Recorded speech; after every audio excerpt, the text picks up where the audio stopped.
Paul Keating said, "The reward for public life is public progress."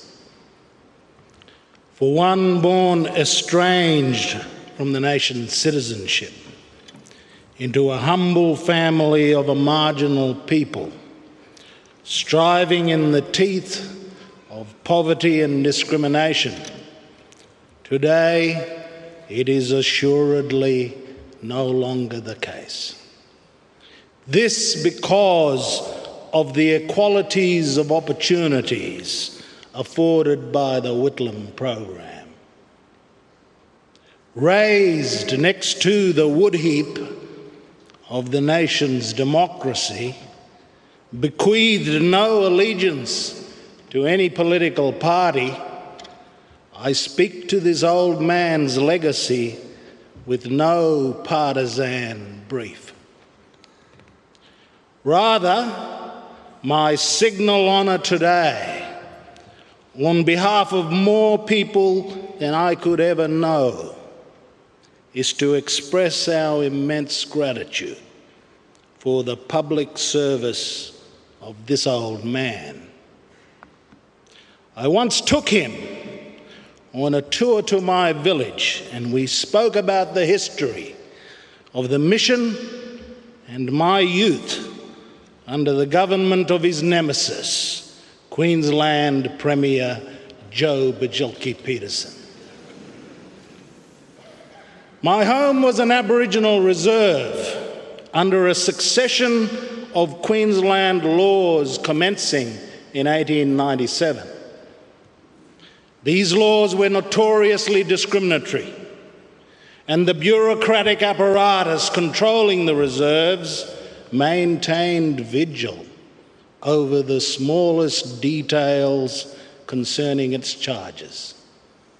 Superintendents held vast powers, and a cold and capricious bureaucracy presided over this system for too long in the 20th century.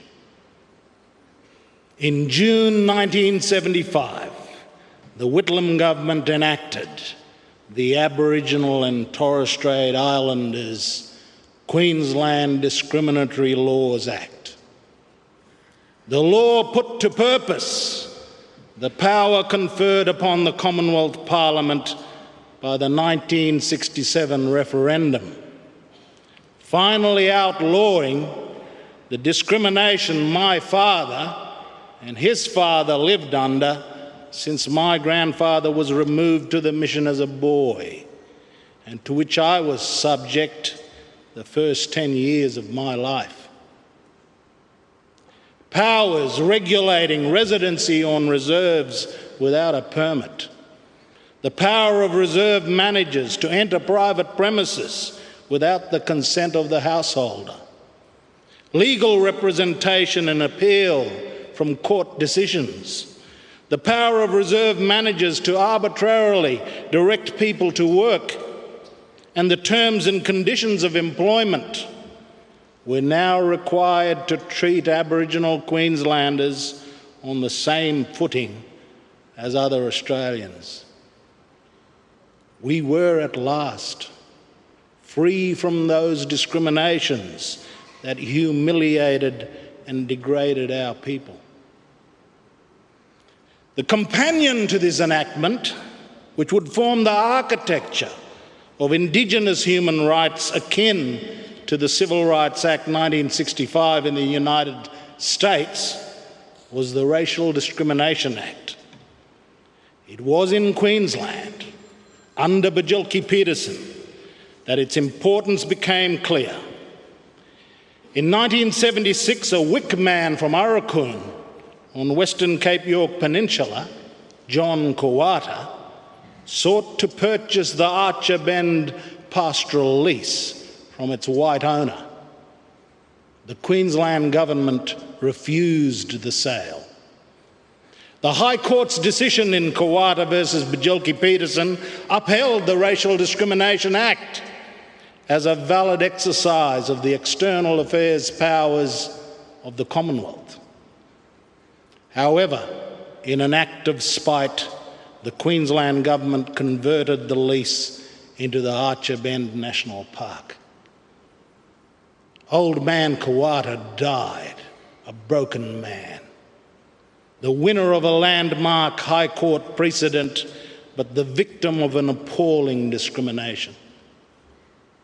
The Racial Discrimination Act was again crucial in 1982 when a group of Murray Islanders led by Eddie Mabo claimed title under the common law to their traditional homelands in the Torres Strait. In 1985, Bajilki Peterson sought to kill the Murray Islanders case by enacting a retrospective extinguishment of any such title. There was no political or media uproar against Bajilki Peterson's law. There was no public condemnation of the state's manoeuvre. There was no redress anywhere in the democratic forums or procedures of the state or the nation. If there were no Racial Discrimination Act, that would have been the end of it.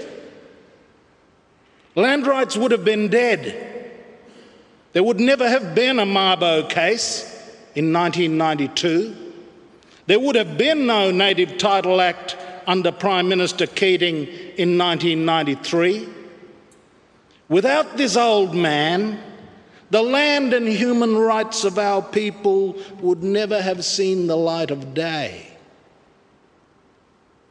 There would never have been Mabo, and its importance to the history of Australia would have been lost without the Whitlam program. Only those who have known discrimination truly know its evil. Only those who have never experienced prejudice can discount the importance of the Racial Discrimination Act. This old man was one of those rare people who never suffered discrimination but understood the importance of protection from its malice.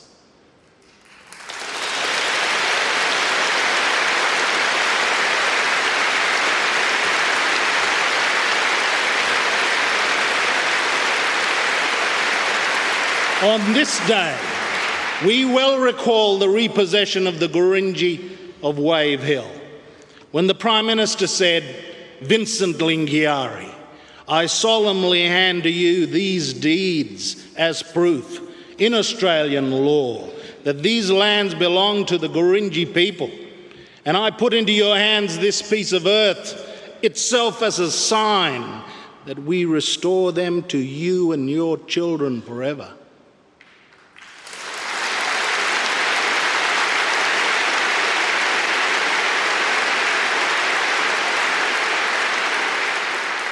It was this old man's initiative with the Woodward Royal Commission that led to Prime Minister Fraser's enactment of the Aboriginal Land Rights Northern Territory Act, legislation that would see more than half of the territory restored to its traditional owners. Of course, recalling the Whitlam government's legacy has been, for the past 4 decades since the dismissal, a fraught and partisan business. Assessments of those three highly charged years and their aftermath divide between the nostalgia and fierce pride of the faithful and the equally vociferous opinion that the Whitlam years represented the nadir of national government in Australia. Let me venture a perspective. The Whitlam government is the textbook case of reform trumping management.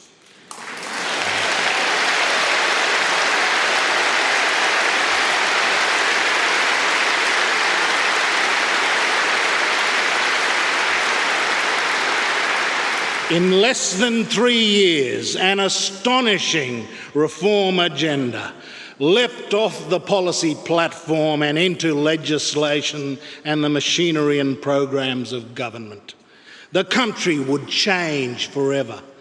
The modern cosmopolitan Australia finally emerged like a technicolor butterfly from its long dormant chrysalis. And 38 years later, we are like John Cleese, Eric Idle, and Michael Palin's Jewish insurgents ranting against the despotic rule of Rome, defiantly demanding, "And what did the Romans ever do for us anyway?"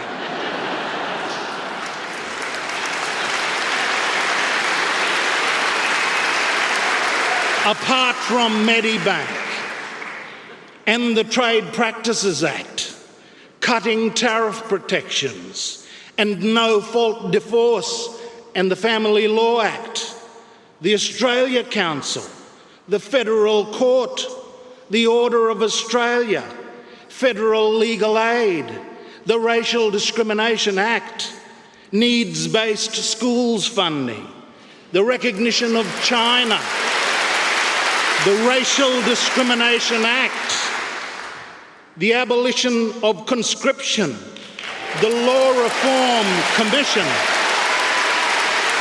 student financial assistance, the Heritage Commission, non-discriminatory immigration rules, community health clinics, Aboriginal land rights, paid maternity leave for public servants, lowering the minimum voting age to 18 years, and fair electoral boundaries and Senate representation for the territories. Apart from all of this, what did this Roman ever do for us?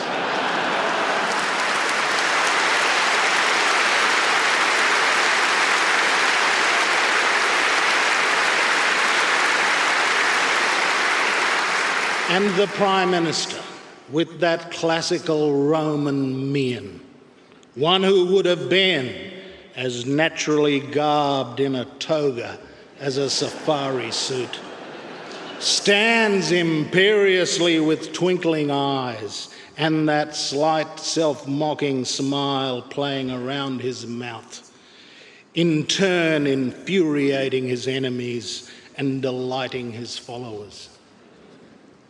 There is no need for nostalgia and yearning for what might have been. The achievements of this old man are present in the institutions we today take for granted and played no small part in the progress of modern Australia. There is no need to regret 3 years was too short. Was any more time needed? The breadth and depth of the reforms secured in that short and tumultuous period were unprecedented and will likely never again be repeated. The devil-may-care attitude to management as opposed to reform is unlikely to be seen again by governments whose priorities are to retain power rather than reform.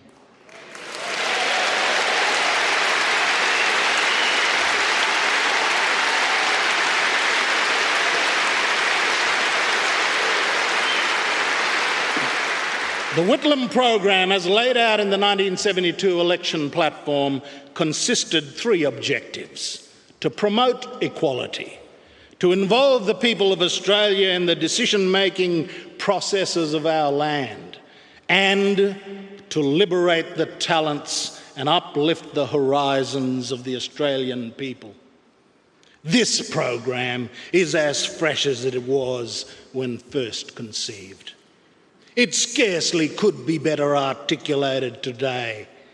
Who would not say the vitality of our democracy is a proper mission of government and should not be renewed and invigorated? Who can say that liberating the talents and uplifting the horizons of Australians is not a worthy charter for national leadership? It remains to mention the idea of promoting equality. My chances in this nation were a result of the Whitlam program. My grandparents and parents could never have imagined the doors that opened to me, which were closed to them.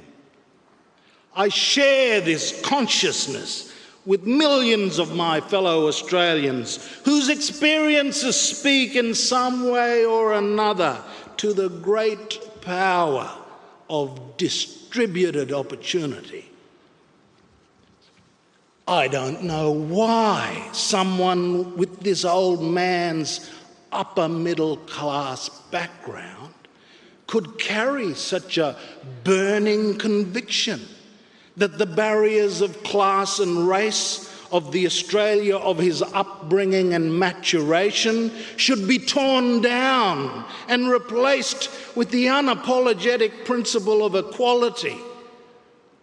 I can scarcely point to any white Australian political leader of his vintage and of generations following, of whom it could be said without a shadow of doubt he harboured not a bone of racial, ethnic or gender prejudice in his body.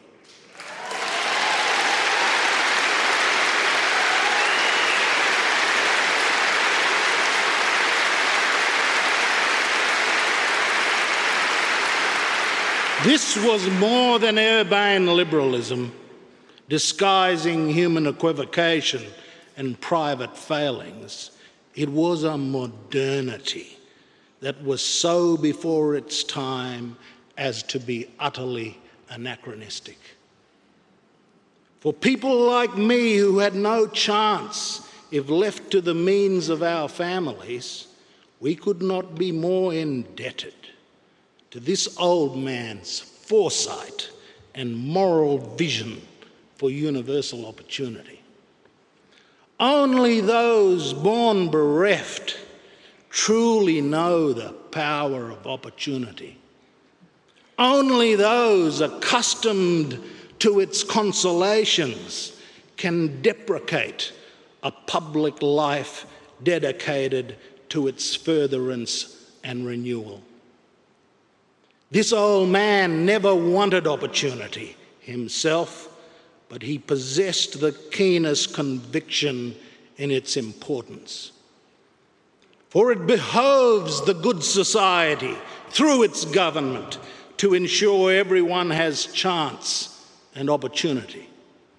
This is where the policy convictions of Prime Minister Whitlam were so germane to the uplift of many millions of Australians. We salute this old man for his great love and dedication to his country and to the Australian people. When he breathed, he truly was Australia's greatest white elder and friend without peer of the original Australians.